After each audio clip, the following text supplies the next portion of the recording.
నగరంలో ఆటాలమ్మ నగరంలో ఆటాలమ్మ అంటే చికెన్ పాక్స్ కేసులు పెరుగుతూ ఉన్నాయి. ఎక్కువగా 0 నుండి 8 ఏళ్ల పిల్లలు ఈ వ్యాధి బారిన పడుతూ ఉన్నారు.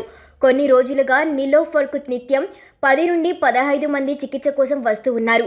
వారిసెల్లా జోస్టర్ అనే వైరస్ వల్ల సోకుతుంది. అరుదుగా పెద్దల్లోనూ వ్యాపిస్తుంది. జాతీయ ఇమ్యునేషన్ కార్యక్రమంలో ఈ టీకా లేకపోవడంతో చిన్నారులు వ్యాధి బారిన పడుతూ ఉన్నారు. ప్రస్తుతం ప్రైవేట్ ఆసుపత్రిలో ఈ టీకా ఇస్తూ ఉన్నారు. 12 నుండి 15 నెలల వయసులో మొదటి డోసు, 4 నుంచి 6 ఏళ్లలో బూస్టర్ డోసు ఇవ్వాలి. వైరస్ సోకిన తర్వాత పొట్ట, వీపు భాగంలో దద్దుర్లు మొదలై శరీరమంతా వ్యాపిస్తాయి. జ్వరం, తల, గొంతు, కడుపు నొప్పి ఉంటుంది. 101 నుండి 102 డిగ్రీల జ్వరం వస్తుంది. కొందరికి నోట్లో పుండ్లు ఏర్పడి తినడానికి ఇబ్బంది కూడా ఏర్పడుతుంది.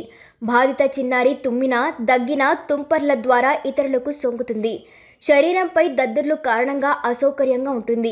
దురద, మంట ఎక్కువగా ఉన్నప్పుడు వైద్యుల సూచనలతో నొప్పి నివారణ క్రీములు వాడాలి. స్వంత వైద్యం తగదు. దురద కారణంగా పిల్లలు దద్దుర్లను గోకడంతో పుండ్లుగా మారి మరింత ఇబ్బంది పెడతాయి. ఈ విషయంలో జాగ్రత్తలు తీసుకోవాలి. ఆటాలమ్మ సీజన్ వ్యాధి ఎలాంటి చికిత్స లేకుండా చాలా మందిలో 5 నుండి 7 రోజుల్లో తగ్గిపోతుంది. జ్వరం, శరీరంపై దద్దుర్లతో వ్యాధి బయటపడుతుంది. ఆ సమయంలో పారాసిటమాల్ మినహా ఎలాంటి మందుల అవసరం లేదు. దురద, మంట ఉంటే క్రీములు వాడొచ్చు.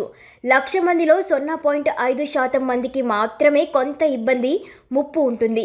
కొబ్బరి నీళ్లు, పుచ్చకాయ, ఇతర పండ్ల ద్రవాలు, అన్నం, పెసరపప్పు కలిపి కిచిడి లాంటి తేలికపాటి ఆహారం అందించాలి. కారం, ఉప్పు, మసాలాలు ఎక్కువన్న పదార్థాలు ఇవ్వకూడదు. పసుపు, వేప ఆకులు వంటివి యాంటీసెప్టిక్ ఉపయోగపడతాయి. చాలా తక్కువ మందిలో పోస్ట్ వారిసెల్లా ఇబ్బందులు తలెత్తుతాయి. 3 నుండి 4 రోజుల దాటి జ్వరం, తీవ్రమైన దగ్గు, శ్వాస సమస్య, తీవ్రమైన తలనొప్పి, నీరసంగా ఉంటే వైద్యులను సంప్రదించాలి.